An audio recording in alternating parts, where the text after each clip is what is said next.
So sorry for my voice. I just caught a bad cold last weekend, so I'm still recovering. Still have sore throat.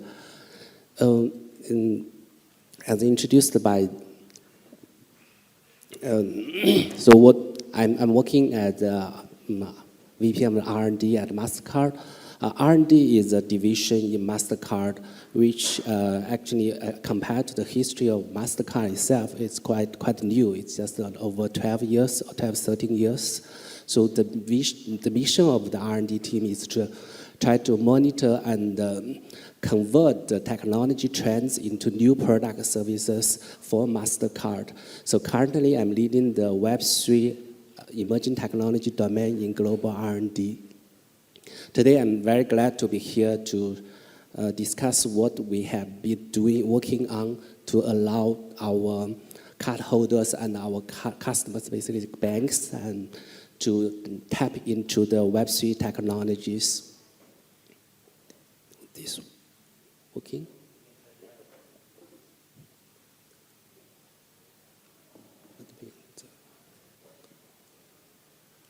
Oh, the other button, okay. Yeah. So just now, I saw a very good presentation from Professor Zhu showing the evolution of the internet from Web 1 to Web 2 and Web 3. So at Mastercard, we are observing that the Web 3 technology has been maturing, though we do believe that taking the world into a fully decentralized internet could take some time. We do observe that the latest Web 3 technology has maturing and have promising that crypto and blockchain can generate mass adoption. Here are three key technologies, decentralized technology we have observed in the recent years. The first one is decentralized storage. Everyone knows that sending all the data in blockchain would be very expensive. So the recent development of decentralized storage like IPFS and Arweave give developers tools to put long transaction data into this decentralized storage, where to keep the storage in on-chain smaller and making the transaction less expensive. Layer 2 blockchains are the way to, I think Vitaly did a very good talk this afternoon. So they are the way to broaden the capability of layer 1 networks. So like ZK, EVM, like optimistic roll-up, so they can bundle the hundreds of transactions and just combine them to store in the layer 1 transaction, which will significantly increase the transaction throughput and decrease the transaction fee. The last one is the non-custodial wallets like MetaMask, allowing consumers to interact with Web3 applications. With no non-custodial wallets, consumers now have the private key, control their private key, and have full control over their digital assets like CBDC, cryptocurrency, and even loyalty points. So over the year, I think starting 2021, I think NFT had been very, very popular. And since the beginning of the last year and till now, we have seen a big downtrend in the kind of NFT sales. So the very first one, I think this shows that from the peak average of 1 million transaction sales per day to around 1/5 of the transaction volume, which is 200,000 per day. Recently, lately, and we can see, if you see the Solana marketplace, also see a big downtrend. In terms of active users tracked by the wallet addresses, we can also see a bigger downtrend. Overall, we have observed a crypto winter again. And so what we have seen is that we will always challenge that whether we are, the Web3 technology really have a future or not. Another direction we observed is that even though the the sales of NFTs, and maybe the transactions in different cryptos could have gone down over the last year. We have seen a big trend that Web2 brands are taking Web3 technologies for their customer engagement. One thing one call is that Starbucks, they launched their Web3-based loyalty platform called Starbucks Odyssey, which allow consumer to interact with them. You can buy coffee and get the digital stamps as NFTs, and also your own loyalty points will be also in Web3 form as a token. Another platform is actually more closer to our country, actually Singapore. Right? So Chris Plus actually is a tokenized version of Chris Flyer Miles. Actually, they use Web3 technology to tokenize their loyalty platform, so allowing people to walk into any participating merchants in the island and to earn miles. And of course, you can also burn miles, but probably only miles, and getting a free air ticket from Singapore Airlines would be very interesting use case. And this itself makes Singapore Airlines a new revenue stream because they can sell their tokenized loyalty points to merchants, so that merchants will be able to give the loyalty points to their consumers. So a new business model created by Web3 technology. So all these trends are really in line with our observation at Mastercard for the future of payments and commerce. The one main themes we have observed is that we are seeing that we give it a name like that, reimagining of money. So we feel that previously we only think of money as your balance, your bank account, or the cash in your wallet. But nowadays we don't carry too much wallet, but at least the money in your bank account, that's something we'll talk about the money. But we also have seen that a lot of, in recent years, we see the loyalty points and cryptocurrencies we also consider as money. And you think about this, we'll talk about NFT, loyalty points, and also in this workshop we'll touch about data. Your personal data could be have big value in Web3 in the way that we can envision in future.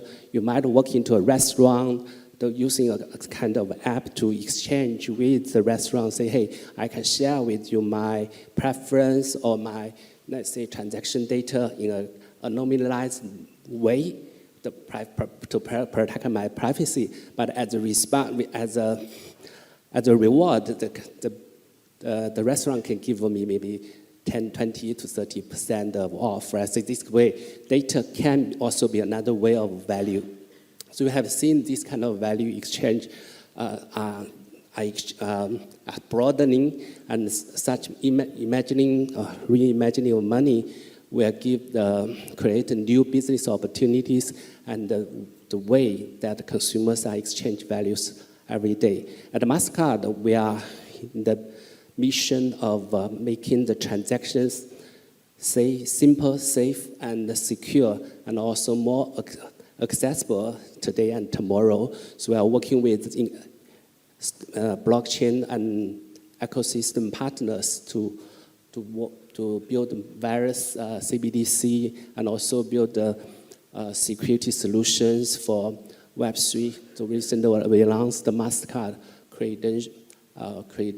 Mastercard crypto credentials. So we also try to build better user experience for consumers, for our cardholders specifically. So globally, we have 2.9 billion people, cardholders, actually not that people. Recent research, we found that 63% of them are interested in crypto, and this end up at around 1.8 billion people who are interested in Web3, but normal people probably don't have the knowledge and expertise to navigate the jungle of Web3 technologies. So we are trying to challenge ourselves to say, hey, how Mastercard can help our cardholder to benefit from the Web3 technologies. To do so, we ask questions. What are the main challenges for a normal person to interact with Web3? The first thing is that I would say the clunky user experience. If you want to, let's say, buy an NFT from, let's say, OpenSea, you have to go through a kind of exchange, like Binance or Coinbase, so that you need to register and get yourself KYC, and then you put your money, put your card there, and then you buy crypto. But that crypto cannot allow you to interact with the OpenSea because you need to transfer that crypto from the exchange to your non-custodial wallet. So all in all, there's a lot of complications just for me to get the NFT, right? So this is very difficult for a normal user to work with. Another thing is that we can also see that it's a kind of a lack of trust or lack of security. People will always ask this kind of question: are we interacting with malicious smart contract? Nobody knows, right? If you did encounter malicious smart contract, the smart contract can say, hey, you are reading, the smart contract just read your information, but eventually the smart contract could steal away your tokens totally. So we saw such news in the Web3 industry quite often. So with that, we are coming up with a new solution. We call it a tokenized card NFT, where we are allowing the consumer our cardholders tokenize their cards, the payment cards as NFTs, as a soul-bound token, because once your card is tokenized, the token will be bound to this wallet. You won't be able to move this one to another wallet, because it makes sense in the way that from a card usage policy perspective, your card should only be used by you, right? So you have to abide by this rule. And with that card tokenized, then when you try to go to a marketplace to make a purchase of an NFT, then our system and our payment partner can work together to allow you to make the on-demand fiat to crypto conversion to get NFT into your wallet without you paying any gas fees from your wallet, except your wallet balance could be just zero, but you can get your NFT, and at the end you will just pay your credit card bill. Yes. So let's show you the user screens, the demo screens we have created in our labs. So the very first screen is just a mocked Web3 wallet, pretty much like a MetaMask, right? So you imagine that's a screen for you to register your card. And then this screen is quite similar to any website or even Apple Pay wallet. You enter your details, and then you verify your identity by enter the OTP sent by your bank, and then at the end, your card is tokenized. After the card is tokenized in your wallet, you will see this is really showing as a card token, as an NFT. We also envision that in future, the card NFT could have a special, I think these are all part of the metadata, but we also want to build a trust element here. This is very probably too small. It's showing that verified by Mastercard, meaning this is a genuine card token. It's already verified by Mastercard. So that adds one element into the whole ecosystem to trust that this is the genuine card. With that card NFT, then you can go to an NFT marketplace. So you like these NFT collectibles. This is one of your superstars. And then when you make a payment, you can select the transaction method. You select one of your card tokens. This is just a tokenized card. And during the transaction processing, before transaction being processed, you will need to use a Web3 wallet to sign a message.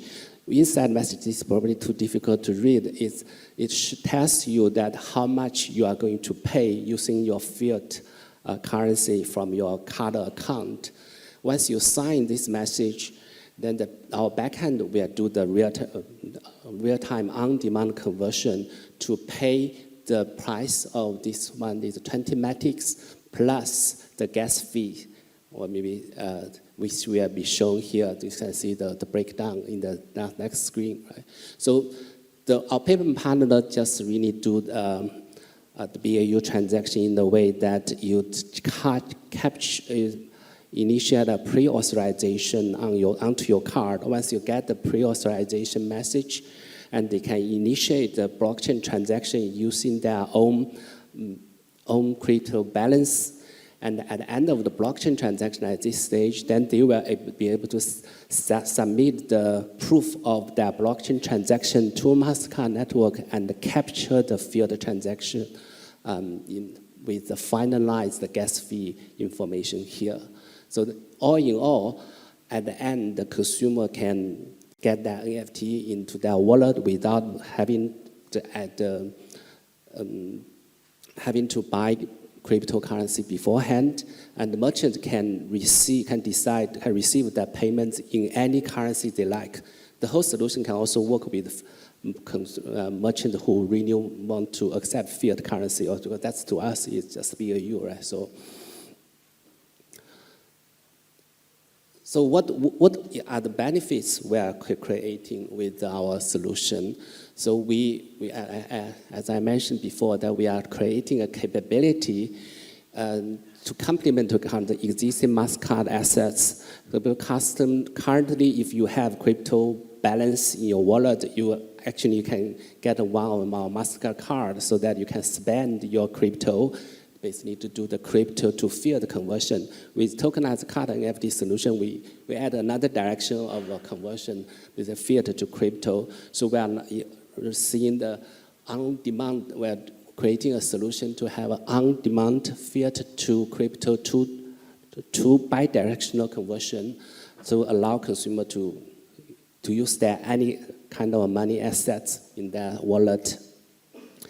And also what we showed just now is that it's quite friendly user experience because it's very familiar to your day-to-day operation, right? So you add a card to XPay wallet is no different from the experience you are adding your card into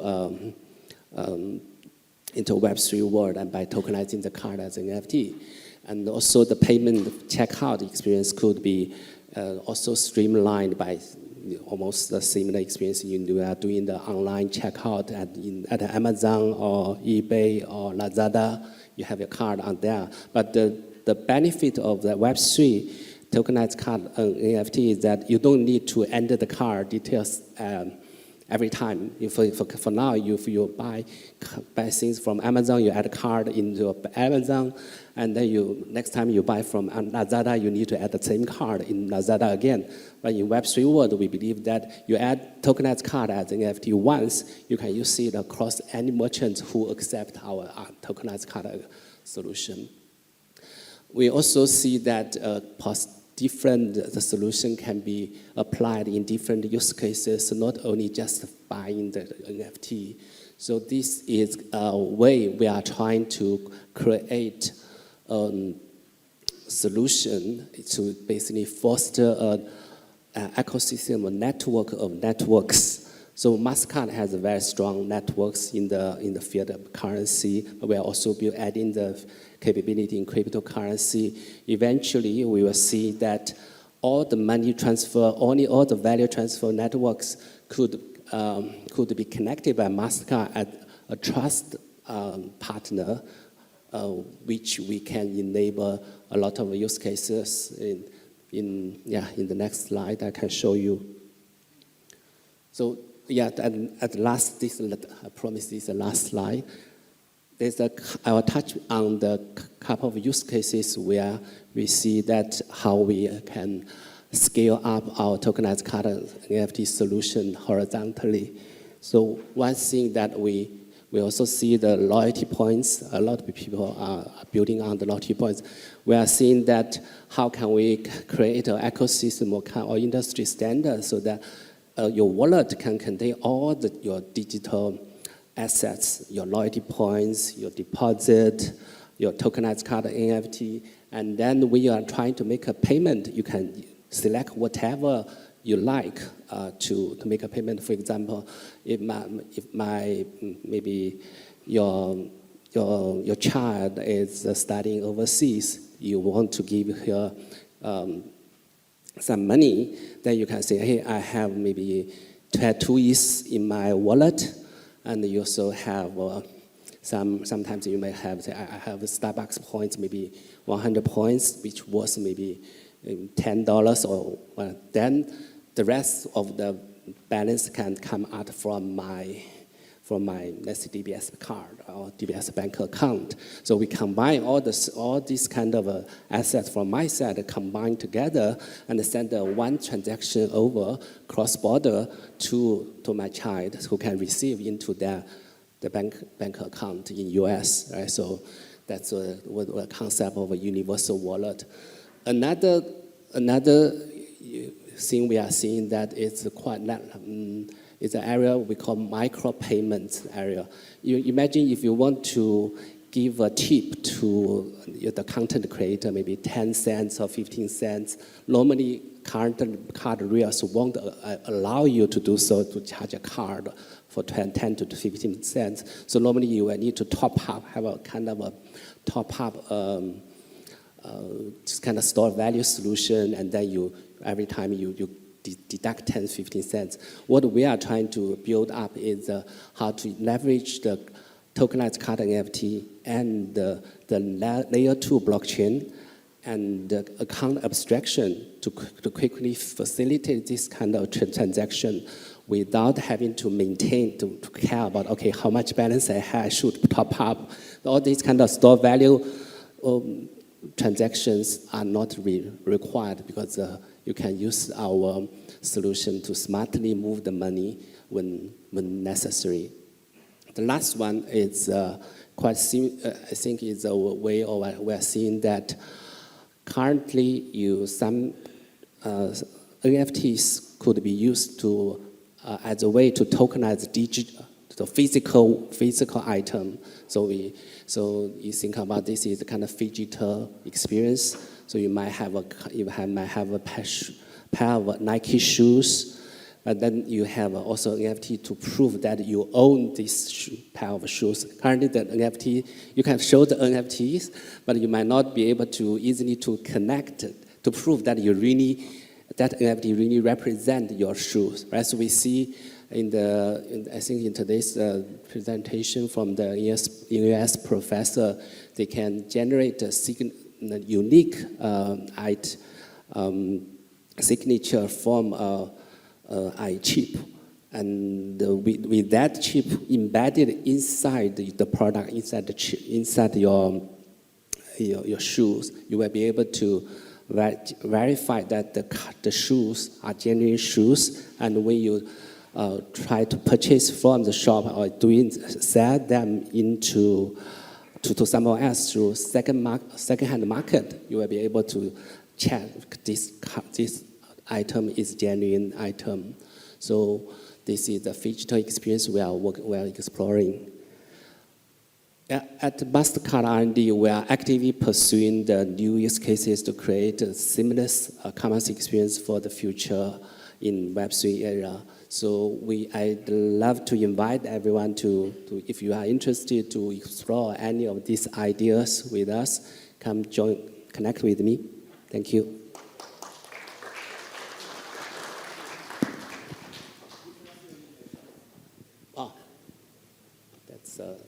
I don't know how difficult this is. Thank you.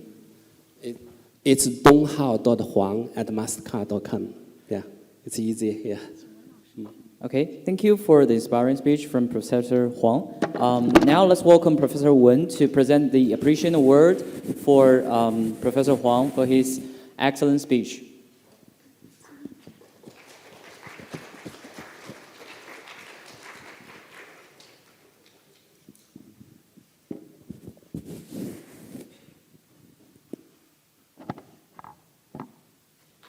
Thank you.